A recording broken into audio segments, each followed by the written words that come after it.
함께 은혜 나누실 말씀은 디모데후서 4장 6절부터 8절 말씀입니다. 관제와 같이 벌써 내가 부음이 되고 나의 떠날 기약이 가까웠도다. 내가 선한 싸움을 싸우고 나의 달려갈 길을 마치고 믿음을 지켰으니 이제 후로는 나를 위하여 의의 면류관이 예비되었으므로 주 곧 의로우신 재판장이 그날에 내게 주실 것이니 내게만 아니라 주의 나타나심을 사모하는 모든 자에게니라. 아멘. 오늘은 디모데후서 4장 6절부터 8절 말씀을 중심으로 승리자에게 허락되는 면류관이라는 제목으로 그리스도의 좋은 군사 49번째 시간입니다. 지금 마지막 부분 영광의 면류관을 얻으리라 라는 부분 가운데 오늘 두 부분을 함께 은혜를 나누고자 합니다. 그 전에 지난주에 조금 못했던 부분이 있는데 여기 한번 보고요. 우리 신앙생활의 최종 목적 또 우리 인생의 최종 목적은 영원한 생명을 얻는 것입니다. 영생하기 위해서 우리가 예수를 믿는 것이죠. 우리 신앙생활도 그렇고 그리스도의 좋은 군사가 되어서 이렇게 치열한 영적인 전쟁을 치르는 것도 결국 우리가 영원한 생명을 얻기 위한 것인데 예수님께서도 인간의 육신을 입고 오셔서 그런 육신의 세월들을 살면서 고난 당하시고 또 수많은 여러 가지 환난도 겪으시고 결국은 그 죽음까지도 감당해야 되는 그런 삶이었지만은 결국 그 모든 삶의 목적이 부활이라고 하는 그 승리를 위한 것이었기 때문에 그렇게 주님께서 부활로 승리하신 것처럼 우리도 영생을 소유하는 것 이것이 우리 삶의 목적이 되어야 됩니다. 그래서 우리도 예수님께서 부활하신 것처럼 우리도 부활해야 됩니다. 우리가 성도로서 부활한다 그랬을 때 그것을 우리는 첫째 부활이라고 얘기하죠. 예수님께서 부활의 첫 열매가 되셨고 우리는 바로 그 다음에 주님이 오실 때 제일 먼저 공중으로 들림받는 그 첫째 부활 그걸 위해서 우리가 신부의 믿음을 준비하고 그렇게 해서 주님이 부활하신 것처럼 우리도 그렇게 부활에 참여하는 것 이것이 우리의 삶의 소망입니다. 그러나 우리가 이렇게 신앙생활을 하고 또 부활의 소망을 가지고 이렇게 할 수 있도록 가만히 내버려 두지를 않죠. 마귀 역사는 끝까지 이 영적인 전투에서 우리를 먼저는 무기력하게 만들고 결국은 지옥으로 끌고 가려고 하는 죽음으로 끌고 가려고 하는 이런 일들을 끊임없이 계속합니다. 어떨 때는 마귀 역사가 주님의 능력에 의해서 패배가 되고 또 우리가 영적인 싸움에서 승리할 때 마귀 역사는 패배하는 것이죠. 근데 패배를 해도 포기하지 않고 또 이렇게 전열을 가다듬고 또 찾아옵니다. 계속해서 공격을 하는 거죠. 그러다 보면은 이 마귀 역사들도 끈질기게 아주 어떻게든 무너뜨리려고 작정을 하고 달려들다 보면은 이 싸움이 정말로 처절하구나 그런 걸 느끼게 됩니다. 이 마귀 역사는 끊임없이 우리를 도전한다. 그래서 예수님께서 십자가 위에서 다 이루었다라고 하셨을 때 십자가에 달려서 돌아가시는 것 그 자체가 인간의 눈으로 봤을 때는 그것이 패배인 것처럼 보이고 또 아무것도 할 수 없는 그런 무기력한 모습으로 보이지만은 사실은 그 십자가의 사건은 바로 부활을 위한 하나의 초석이었던 거죠. 부활을 위해서 예수님께서 이런 고난을 당하시고 죽으신 겁니다. 겉으로는 마귀가 승리한 것처럼 보였죠. 왜 마귀 역사 입장에서 예수님을 죽이기만 하면은 자기네들이 승리할 줄 알았지만은 오히려 예수님을 십자가에 매달아 죽이는 순간 예수님께서 부활하시게 되고 그 부활로 인해서 죄 없는 예수를 죽인 마귀 역사의 불의가 드러나게 되었고 예수님께서 죽으심으로 인해서 모든 인간의 죄를 대신 담당하셨기 때문에 예수님의 죽음과 부활 이후로 우리 모든 인류도 이 마귀의 권세에서 벗어나서 죄에서 자유함을 얻게 됩니다. 그러니까 마귀 역사는 예수만 죽이면 될 줄 알았던 거죠. 그러나 그렇지 않고 오히려 예수님께서 승리하셨고 마귀는 영원한 패배를 가져오게 된 그 사건이 바로 이 십자가의 부활의 사건입니다. 예수님이 승리하신 이런 것처럼 우리도 이 영적인 전투 현장에서 장차 나타날 예비된 영광의 믿음을 붙들며 끝까지 싸워서 살아남는 것 이것이 우리의 신앙생활입니다. 부활의 소망이 없다라고 하면은 우리도 이 싸움에서 이길 수가 없어요. 그리스도의 좋은 군사라고 하면은 죽음을 각오하고 이 영적 전투에 참여하여서 현재의 고난을 이겨야 한다. 승리하는 자만이 영원한 생명을 얻기 때문입니다. 이것이 이제 우리의 삶의 목적인 거죠. 그래서 그리스도의 좋은 군사로서 죽음을 각오하고 이 영적 전투에 참여해야 된다. 이 말씀이 간단한 말씀 같지만은 이게 현실에 부딪혔을 때는 엄청나게 어려운 말씀이죠. 죽음을 각오하고 과연 우리가 신앙생활을 하고 있느냐? 저 자신에게도 물어본다라고 하면은 글쎄 죽음까지 각오하고 내가 했을까? 그런 생각을 하게 됩니다. 그러나 예수님께서 그렇게 하셨듯이 우리도 이러한 죽음을 각오하고 신앙생활, 영적 생활을 해야 되고, 그러기 위해서는 현재의 고난들을 다 이겨내야 되고 결국 승리하는 자만이 영원한 생명을 얻게 됩니다. 근데 하나님께서는 우리에게 그냥 영원한 생명만 주신 것이 아니라 승리자에게 뭘 주셨습니까? 바로 면류관을 주셨습니다. 요즘 올림픽 경기가 하고 있는데 예전 같지는 않은 것 같아요. 예전에는 막 나라가 들썩들썩 하는데 요즘에는 별로 관심이 없는 것 같아요. 그래서 승리한 자에게 이 면류관이 주어지죠. 신앙생활에서도 이 승리한 자, 이긴 자가 얻는 것이 바로 면류관입니다. 우리의 신앙생활에서 만약에 영적인 싸움이 없고 영적인 전쟁이 없다, 거기에 대해서 내가 싸워본 적이 없다라고 하면은 우리에게는 면류관은 없습니다. 몰라요. 어떻게 구원은 가까스로 있을지 모르겠지만은, 그러나 이 영적인 싸움에서 승리한 이력이 없다라고 하면은 우리에게 면류관은 없는 것이죠. 이 신앙생활을 영적 전투로 알고 승리한 자에게 하나님께서는 면류관을 주신다는 겁니다. 그렇지 않습니까? 우리를 영원한 지옥의 형벌에서 구원해 주신 것만 해도 감사한데, 만약에 아무것도 안 했는데 그냥 덜컥 면류관을 준다? 이건 말이 안 됩니다. 우리가 영적인 전투에서 매일매일 싸워서 이기고 그 승리의 소식을 올려드리고, 그럴 때 하나님께서는 준비된 의의 면류관을 우리에게 주신다라고 했습니다. 오늘 읽으신 본문처럼 사도 바울은 자기가 그렇게 살았다는 거예요. 관제와 같이 벌써 내가 부음이 되고 나의 떠날 기약이 가까웠도다. 그래서 관제라는 말은 어떤 말이냐면 쉽게 얘기해서 포도주를 이제 하나님께 올려드리는 그런 제사의 형식을 말합니다. 그런데 이 포도주를 만들기 위해서는 어떤 과정이 필요합니까? 포도를 따가지고 그것을 아주 큰 통에다가 넣은 다음에 그 깨끗한 장화를 신고 계속 밟는 거예요. 밟아가지고 그 포도가 으깨져가지고 포도즙이 되고, 그것도 마지막까지 걸러가지고 포도즙을 이제 만들어냅니다. 포도를 완전히 으깨고 거기서 걸러내가지고 나중에는 껍데기가 아주 하얗게 될 정도로 막 밟아야 되는 거예요.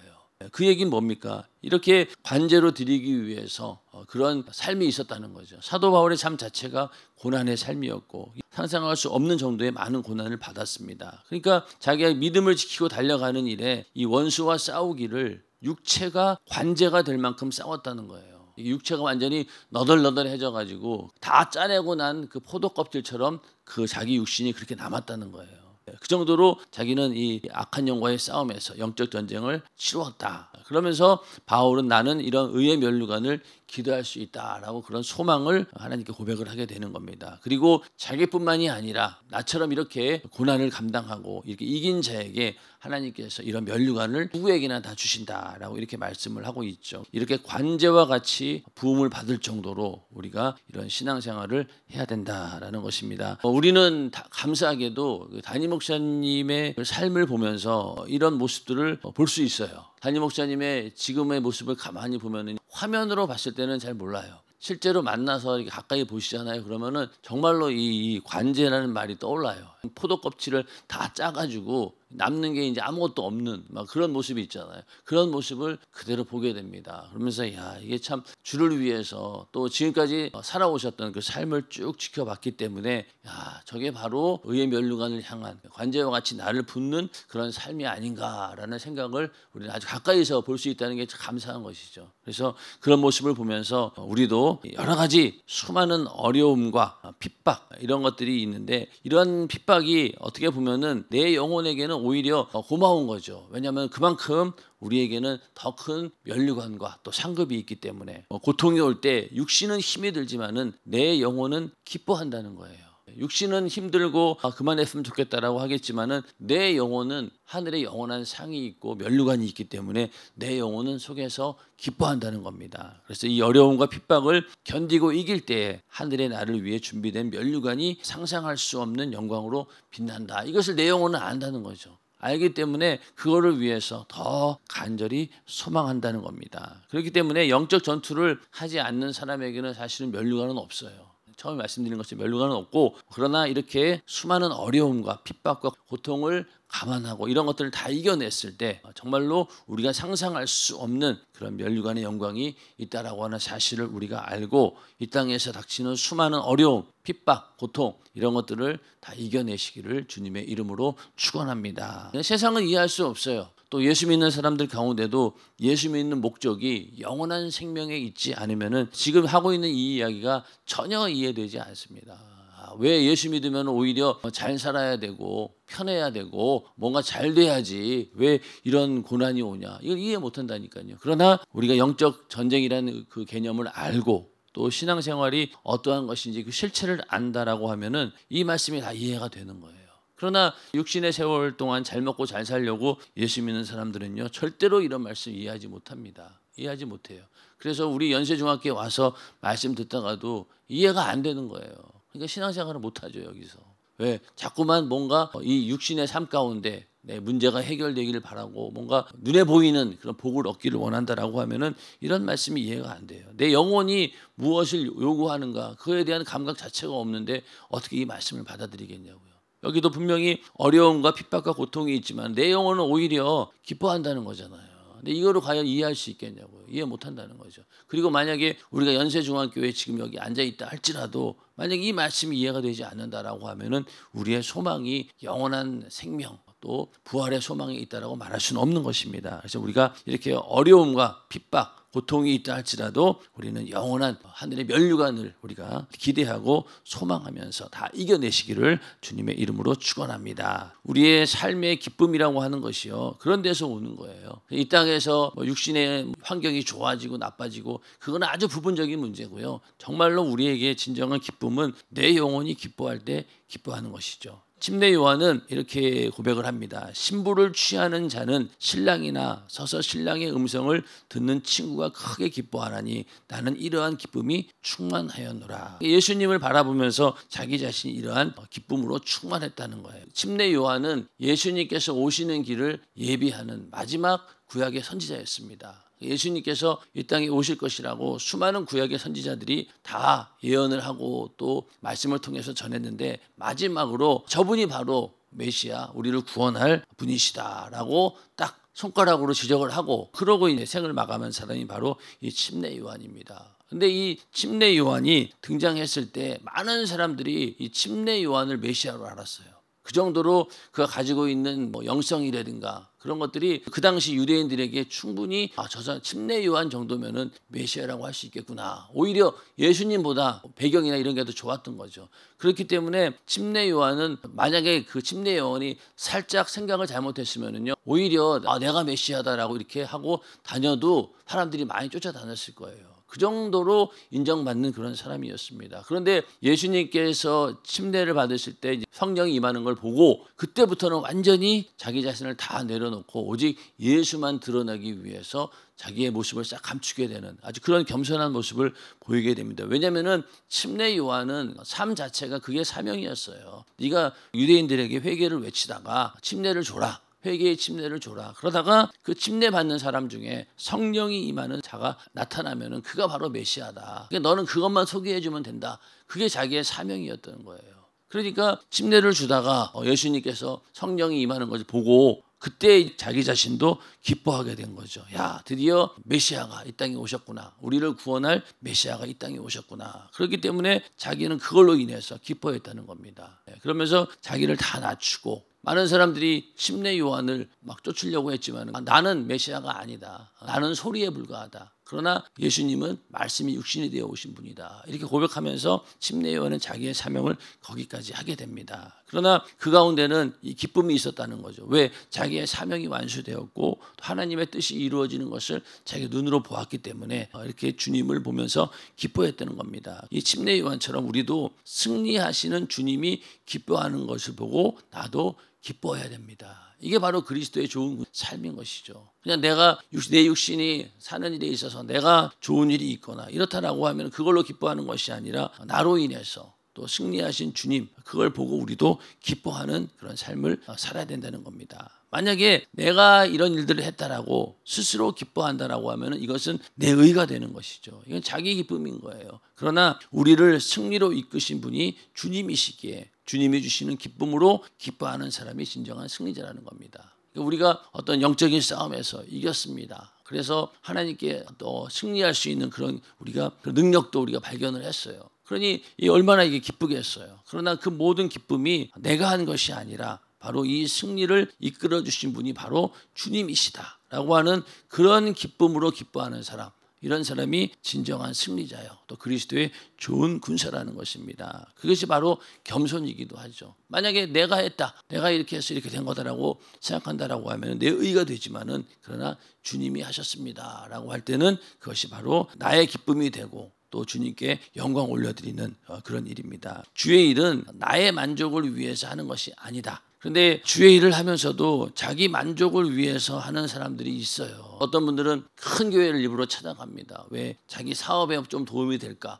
또 많은 사람들을 만나니까 거기서 뭔가 좀 사업의 기회를 얻을 수 있지 않을까, 이런 생각을 가지고 아예 처음부터 기회 오는 사람들이 있어요. 근데 그런 사람들은요, 조금만 시간이 지나면요 금방 드러나고 그 일이 무산되면은 그냥 교회를 과감없이 떠나더라고요. 여기서는 나의 유익이 없구나, 그러고 이제 떠난다는 거예요. 나의 만족을 위해서 하는 것이 아니라 나를 보고 기뻐하시는 주님을 바라보면서 나도 기뻐하는 것, 이게 바로 주의 일이죠. 나로 인해서 나를 보고 주님이 기뻐한다, 이거 참 감사한 일이죠.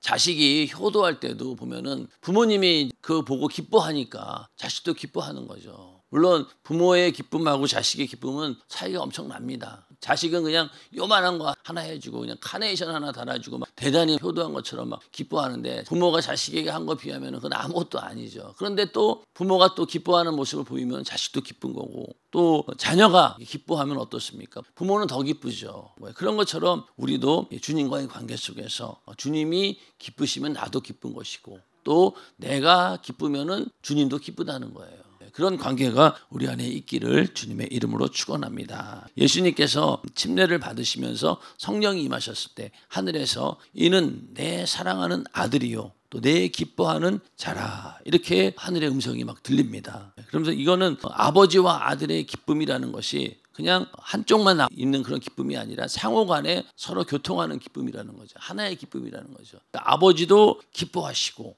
또 아들도 기뻐하는 그런 순간이 바로 예수님께서 침례를 받으시고 성령 받는 그 순간, 이때 비로소 인류 구원을 위한 하나님의 뜻이 이루어져가는 그런 순간이기 때문에 하나님께서는 아주 기쁘셨다는 거예요. 그리고 여기서부터가 이제 시작인 거죠. 하나님의 아들 예수님께서 채찍에 맞음으로 인해서 인류가 치료를 받게 됩니다. 그리고 예수님께서 저주를 받으심으로 인류가 저주에서 완전히 벗어나게 되고, 또 십자가에 달려 죽으심으로 인해서 인류가 영원한 그 지옥의 형벌에서 구원을 받게 됩니다. 이 모든 일들을 하나님 아버지가 기뻐하셨다는 거예요.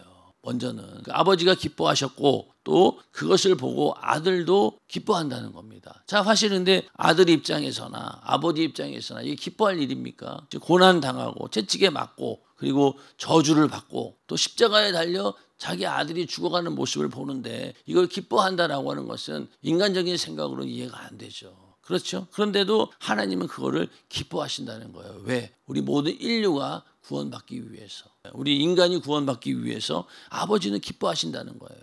그리고 또 아들도 그 일을 감당하는 자 입장에서 죽어야 되잖아요. 죽음을 위해서 이 땅에 오셨는데 그것 자체가 기쁨이라는 거예요. 육신의 생각으로는 정말 이 십자가를 피하기를 원했고, 할만하시거든 제발 이 잔을 넘겨달라고 예수님께서도 육신을 입고 있는지라 그렇게 기도했지만, 그러나 그 근본적인 이 기쁨과 이 사명을 내가 완수했을 때 우리에게 주어지는 그 기쁨이라고 하는 것은 이 육신의 고통에 비할 것이 아니기 때문에 기뻐했다는 거예요. 그러니까 하나님 아버지의 기쁨이 곧 아들 예수의 기쁨이었다. 그렇기 때문에 이는 내 사랑하는 아들이요 내 기뻐하는 자라, 이렇게 말씀을 하신 겁니다. 그래서 우리도 우리 안에 하나님 아버지의 기쁨, 또 아들 예수의 기쁨, 또 성령께서 우리를 통해서 기뻐하는 그런 기쁨, 이런 기쁨이 다 우리 안에 있기를 주님의 이름으로 축원합니다. 그래서 주님이 기뻐하시는 모습을 보고 우리도 기뻐하는 자가 되어야 되고, 또 우리가 영적 전쟁에서 승리하는 모습을 보고 기뻐하시는 그 주님의 기쁨을 내 기쁨의 원천으로 삼아야 한다. 우리가 영적인 싸움에서 힘들고 어려운 이런 싸움을 진행할 때 이 승리를 통해서 주님이 기뻐하신다. 또 나도 기뻐야 되는 것이죠. 뭐 억지로 한다라고 될 일은 아니니까. 그래서 나도 기쁘고 주님도 기뻐할 때 이 안에서 이는 내 사랑하는 아들이요 내 기뻐하는 자라라고 하신 하나님의 그런 말씀이 우리에게도 이루어지는 것이죠. 그래서 우리 안에 기쁨이 과연 어디에서 오는가라는 것을 우리는 잘 알아야 됩니다. 만약 육신을 위한 삶이라고 하면은요, 이게 어떻게 기쁨이 되겠어요? 예수님의 고난과 죽음 자체를 이해하지 못합니다. 그러나 예수님의 고난과 죽음, 그것이 인류의 구원이라고 하는 하나님의 뜻을 이루고 또 그로 인해서 예수님께서 부활하라고 하는 그런 모든 하나님의 전체적인 그런 계획을 다 알고 그 뜻을 알았을 때 우리도 마찬가지로 그 기쁨을 소유할 수 있는 것이죠. 안 그러고 인생의 목적이 거기에 있지 않다라고 하면은 절대로 이것도 이해할 수 없는 그런 말씀입니다. 그래서 우리가 승리의 면류관을 주실 그 예수의 기쁨으로 인하여 우리는 기뻐해야 된다. 또 예수가 얻으신 영광의 면류관이 나의 것이다 라고 하는 그런 믿음을 가지고 우리가 신앙생활 할 때 우리 안에 진정한 기쁨이 있다는 겁니다. 이 기쁨이라고 하는 것이 우리의 감정을 초월하는 것이죠. 이거는 정말 우리의 믿음에서 하나님 말씀에서 또 우리가 신앙생활 하면서 주어지는 이 기쁨이기 때문에 이 기쁨은 경험해 본 자만이 알 수 있어요.